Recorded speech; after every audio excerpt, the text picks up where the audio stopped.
Democracy, which depends on shared truths, is in retreat, and autocracy, which depends on shared lies, is on the march. Hate crimes are surging, as are murderous attacks on religious and ethnic minorities. Now, what do all these dangerous trends have in common? I'm just a comedian and an actor, I'm not a scholar, but one thing is pretty clear to me. All this hate and violence is being facilitated by a handful of internet companies that amount to the greatest propaganda machine in history.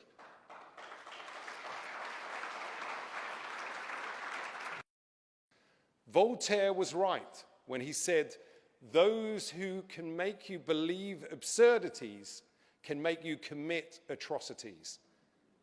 And social media lets authoritarians push absurdities to billions of people. Now, in their defense, these social media companies have taken some steps to reduce hate and conspiracies on their platforms, but these steps have been mainly superficial. A sewer of bigotry and vile conspiracy theories that threaten our democracy and to some degree our planet. This can't possibly be what the creators of the internet had in mind.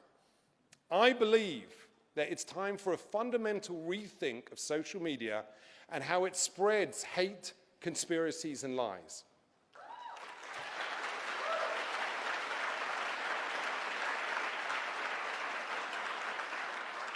Now, last month, however, Mark Zuckerberg of Facebook delivered a major speech that, not surprisingly, warned against new laws and regulations on companies like his. Well, some of these arguments are simply, pardon my French, bullshit. Let's count the ways.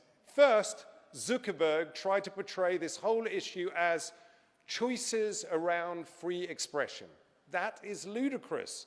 This is not about limiting anyone's free speech. This is about giving people, including some of the most reprehensible people on earth, the biggest platform in history to reach a third of the planet. Second, Mark Zuckerberg claimed that new limits on what's posted on social media would be to pull back on free expression. This is utter nonsense. The First Amendment says that, and I quote, "Congress shall make no law abridging freedom of speech." However, this does not apply to private businesses like Facebook. We're not asking these companies to determine the boundaries of free speech across society. We just want them to be responsible on their platforms.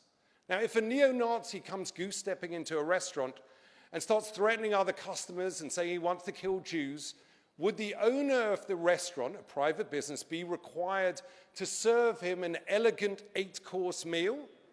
Of course not.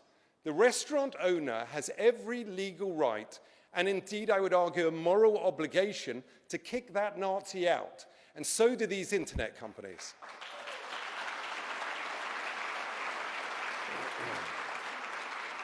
Now, third, Mark Zuckerberg seemed to equate regulation of companies like his to the actions of the most repressive societies. Incredible. This from one of the 6 people who decide what information so much of the world sees. Zuckerberg at Facebook, Sundar Pichai at Google, at its parent company, Alphabet, Larry Page and Sergey Brin, Brin's ex-sister-in-law, Susan Wojcicki at YouTube, and Jack Dorsey at Twitter. The Silicon Six. All billionaires, all Americans who care more about boosting their share price than about protecting democracy.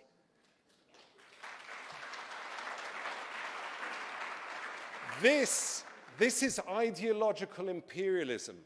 6 unelected individuals in Silicon Valley imposing their vision on the rest of the world, unaccountable to any government and acting like they're above the reach of law. It's like we're living in the Roman Empire and Mark Zuckerberg is Caesar. At least that would explain his haircut. Fourth, Zuckerberg speaks of welcoming a diversity of ideas. And last year he gave us an example. He said that he found posts denying the Holocaust deeply offensive, but he didn't think Facebook should take them down because I think there are things that different people get wrong. At this very moment, there are still Holocaust deniers on Facebook, and Google still takes you to the most repulsive Holocaust denial sites with a simple click.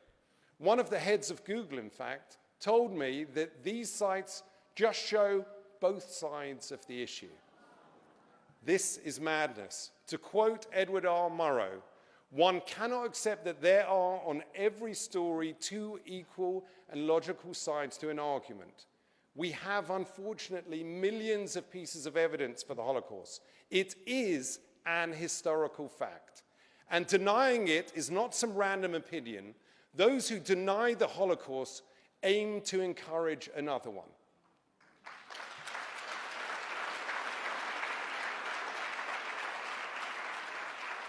Still, Zuckerberg says that people should decide what is credible, not tech companies. But at a time when 2/3 of millennials say that they haven't even heard of Auschwitz, how are they supposed to know what's credible? How are they supposed to know that the lie is a lie? There is such a thing as objective truth. Facts do exist.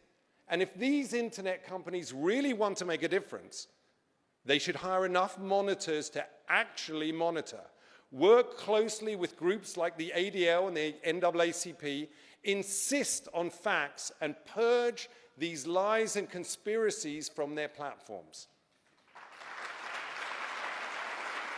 But if you pay them, Facebook will run any political ad you want, even if it's a lie. And they'll even help you micro-target those lies to their users for maximum effect. Under this twisted logic, if Facebook were around in the 1930s, it would have allowed Hitler to post 30-second ads on his solution to the Jewish problem. So here's a good standard and practice. Facebook, start fact-checking political ads before you run them. Stop micro-targeted lies immediately. And when the ads are false, give back the money and don't publish them.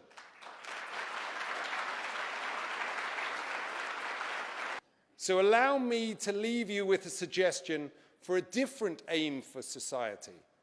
The ultimate aim of society should be to make sure that people are not targeted, not harassed, and not murdered because of who they are, where they come from, who they love, or how they pray.